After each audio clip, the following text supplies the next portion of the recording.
Steph Curry shooting deep from the three like the joke is pitching. Ain't no baby made me. I can make it see a lot like I'm a legend. I'm about to sports and sports is my medicine.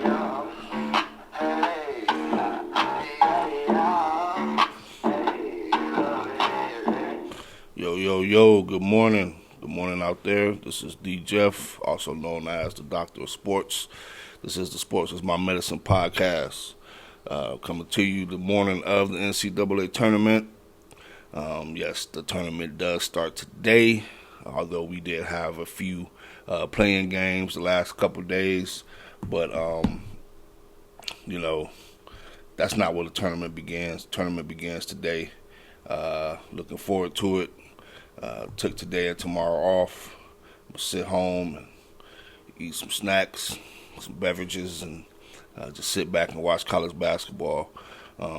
Before I get started, first thing I would like to do is shout out my family, my wife, my nieces, my nephews, my cousins, on the loss of our Uncle Lee today, this morning. Tough loss. But, if my family, anybody in my family watch this podcast, shout out to you guys. I love you. Thinking about you. Also, celebrated my dad's 65th birthday yesterday. Very fun time. So happy for my dad to have reached this milestone age. My dad don't look a day over 30, but he made it to 65. Now he can sit back, relax, and enjoy what the future has to hold in store for him. Because I'm sure he got a lot of things that he would like to do, and he has lived a long life and deserves to do everything he wants to do. So, getting back to the subject at hand, NCAA tournament. I want to come to you. Came the other day, talked about the brackets and when they came out or whatnot, and didn't give any predictions. So today I'm going to give you my predictions, my Final Four, give you a little insight on why I picked that Final Four team. And, go over that a little bit. First thing, though, I used to watch Mike and Mike before Mike Greenberg went to Get Up. Mike Golick and Mike Greenberg on ESPN2.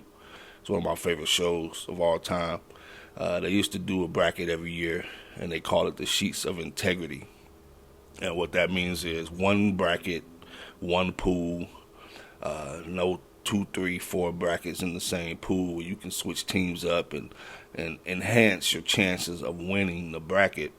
I prefer to do one sheet, one bracket, one pool, and go from there. Sheet of integrity. So you only got one chance to win. Get it right the first time, or you don't get it right. So I am in 2 pools. One with my Uncle Skyler and his boys, Chip. Then the other one is with a Facebook sports group I'm in. I've been in their group for a few years now. I don't know anybody in the group personally, but we've done it for a couple years, and it always goes smoothly. So, so I got two brackets. The crazy thing is when I filled out my first bracket, I said I was just gonna fill it out. I wasn't gonna think about it. Just look at the teams, whatever my gut said, pick that team. And as I did that, I went through the whole bracket, looked at the Final Four, and the Final Four ended up being all number 1 seeds. Like I said, without any thought, I just picked the team I thought was going to win. And I was like, I don't know about this because, all 4 number 1 seeds don't typically make it. Somebody ended up getting knocked off eventually. So I was like a little hesitant about that. But then I was like, on my next bracket, I'll do what I usually do. I'll, do a little bit more research on teams that I don't know about, players, matchups, and then I'll pick who I think gonna win based on information that I've obtained or information that I already know. And so I went through my second bracket, and I get to the Final Four, and doing with the in-depth research and knowledge, I ended up with all 4 number 1 seeds as the Final Four. So, with that being said, it's a foregone conclusion that I'm not going to change my Final Four. I don't like going back and forth thinking about if I made the right decision. It is what it is. I either get it right or I get it wrong. It's a crapshoot. So I'm a little worried about that, but this is a different type of year in NCAA basketball where there's no dominant team. So if any year, one or two things can happen. Either somebody out of nowhere is going to win, or like always, you'll get a few upsets, and then at the end of the tournament, you'll have all the top teams in the Elite Eight and Final Four with maybe one or two that ain't supposed to be there. Typically, the teams that are number 1 seeds, number 2 seeds, number 3 seeds are typically the ones that make it. So it's usually always chalk anyway. So I'm going to stick with my brackets. Backing up to the sheets of integrity, like I said, I'm in 2 pools. Both of my sheets has the exact same picks, except one team. And I think I may go back in there and change it because I kind of want both of them to be the same. And that's kind of weird because just picking off the top of my head without thinking about it and then picking them with the knowledge that I have and the knowledge that I obtained by doing a little research, not a lot, just a little bit, I ended up with the same brackets, just one team different. So I'm going to dig deep into that game and see if I want to change it, but I think I'm going to change it because I want both sheets to be the same. I don't want to be watching the game worried about if this team lose on this bracket, but I got them on that bracket. Sheets of integrity. I'm rolling with 2 sheets, 2 brackets, same picks. I win, I lose, no hair off my back. So as you already know, my brackets are, my Final Four is the number 1 seeds. I got Alabama, Kansas, Purdue, and Houston. The one that worries me more so than anybody is the Purdue pick. Because I said the other day on the podcast, don't trust the Big Ten. And with Purdue, they got the big 7-foot guy in Edey. But they also have 2 freshman guards that start. That worries me. But those guys can shoot, and if they're hot, if they hitting shots, then with Edey in the middle, not too many teams can match up with them. The only team that match up well with them is Duke. So if and when they get to Duke, that's when I believe it's going to be tough. And that's when I think that first number 1 seed might get knocked out. But I didn't pick them to get knocked out. I picked them to beat Duke. They beat Duke earlier in the season. But Duke's playing well, and that's a lot of people's pick to make it to the Final Four because of how well they're playing. I heard they're 17-1 this year when all of their players are healthy, and they're all healthy. So we'll see. But real quick, I'm gonna go through just a couple of my little upsets over in the South region where Alabama is the number 1 seed. Every year you have a 5-12. You may have a 13-4, 13 beat a 4, 12 beat a 5. You might get a 14 beat a 3 every now and again, and very seldom you get a 15 beat a 2.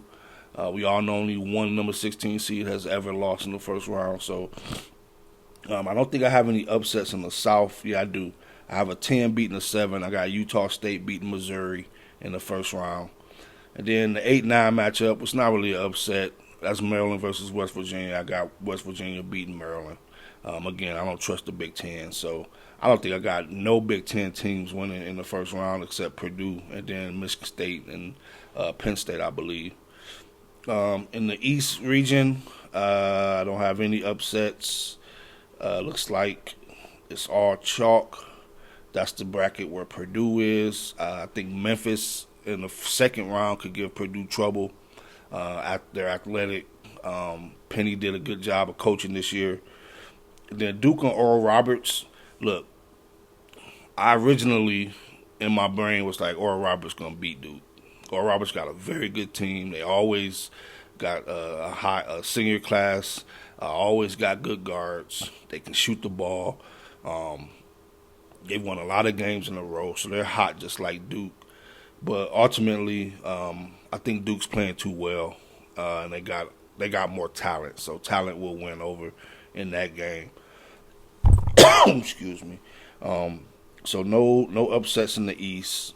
And then in the Midwest, again, the 8-9 matchup, I got Auburn beating Iowa. I don't trust the Big Ten. The big upset in the Midwest for me is Penn State over Texas A&M. I like Penn State's grit. They're very, very gritty. I watched them a lot in the Big Ten this year. They got guys that can shoot. They got guys that's athletic. I haven't seen much of Texas A&M. I did watch them play the other day in their tournament. I wasn't too impressed. So that's a 7-10 matchup, and I think Penn State might get them.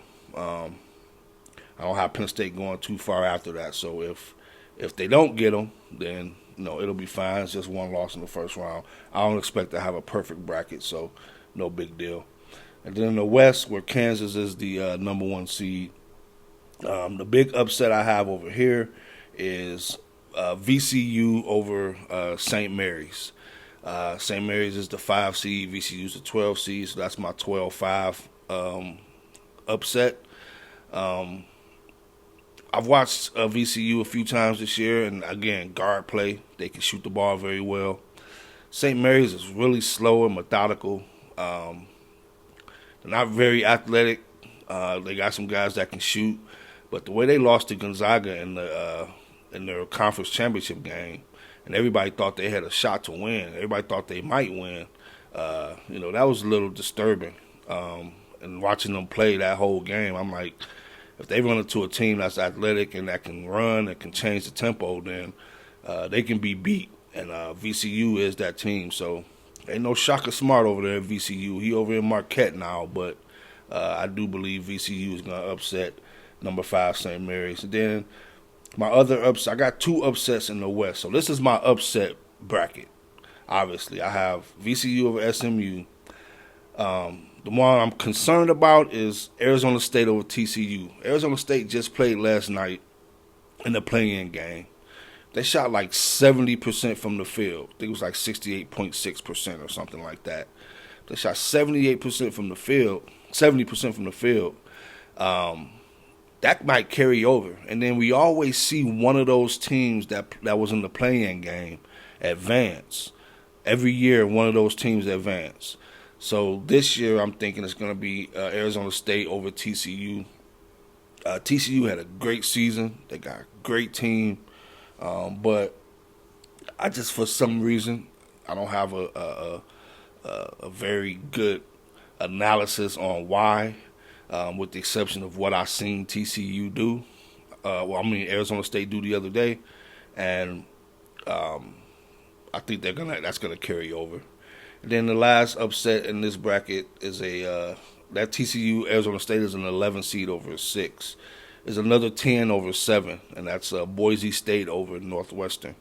I think Northwestern had a great season by Northwestern standards. They were very hot in the Big Ten for a while. I've seen Boise State play a few times over here on the West Coast. Everybody thought they might win the Mountain West Conference. 5 players averaging 10-plus points per game. Boise State 24-9. They can play. They can play.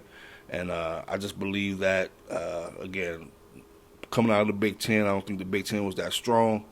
I don't have faith in them. I know you guys heard me say that several times. Don't trust the Big Ten. I'm not trusting them, even though I love the Big Ten.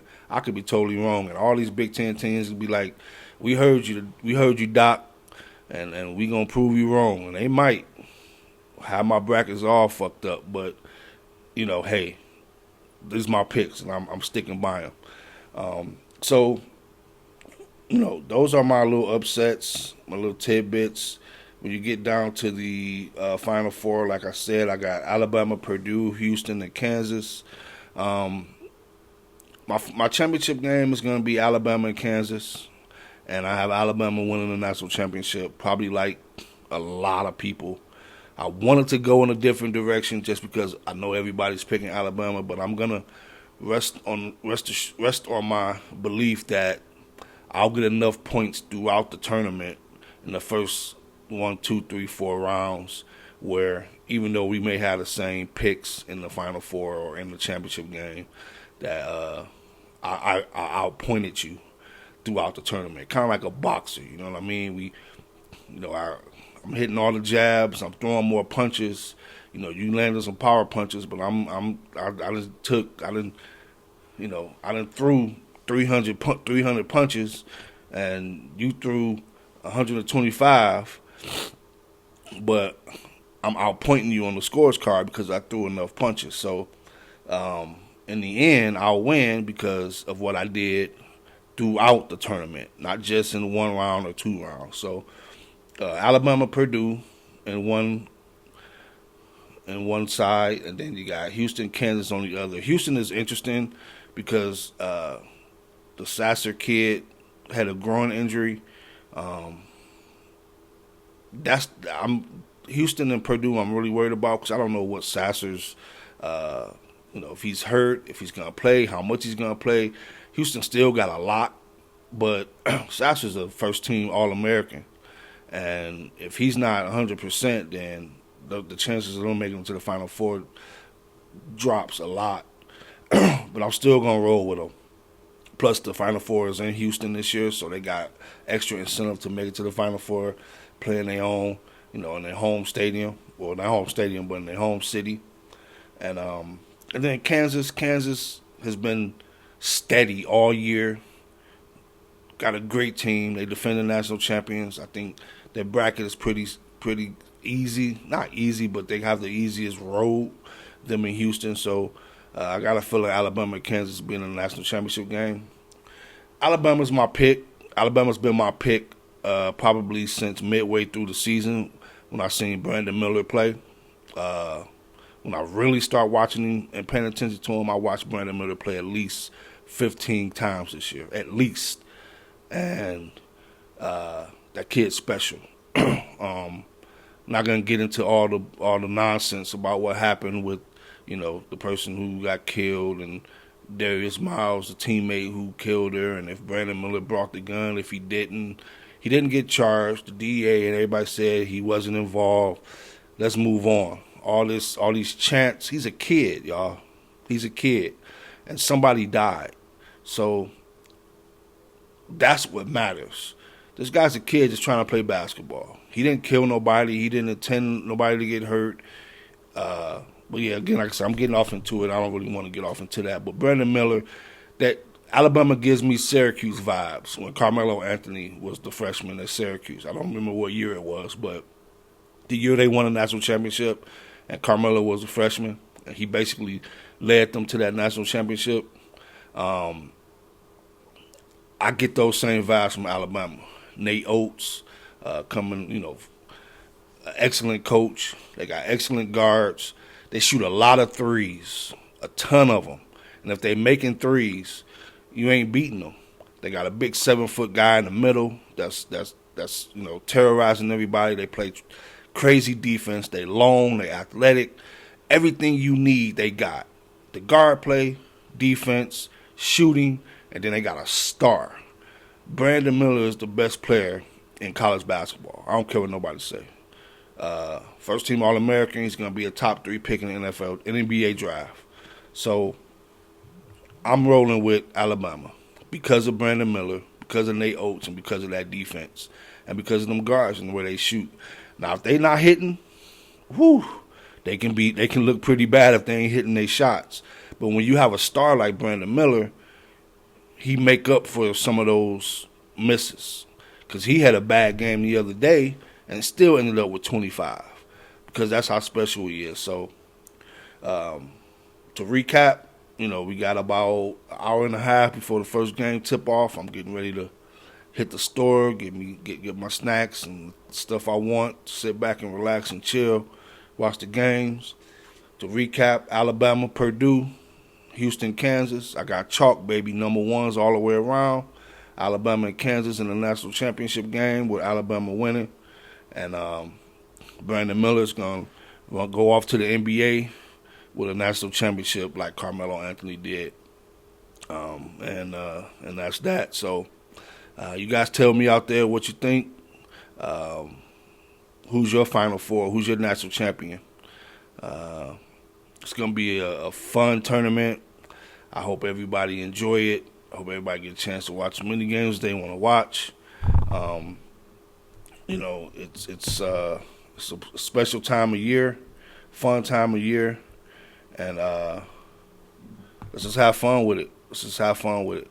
So this is me signing off, the Doctor of Sports. Sports is My Medicine podcast. Enjoy your day. Peace out, everybody.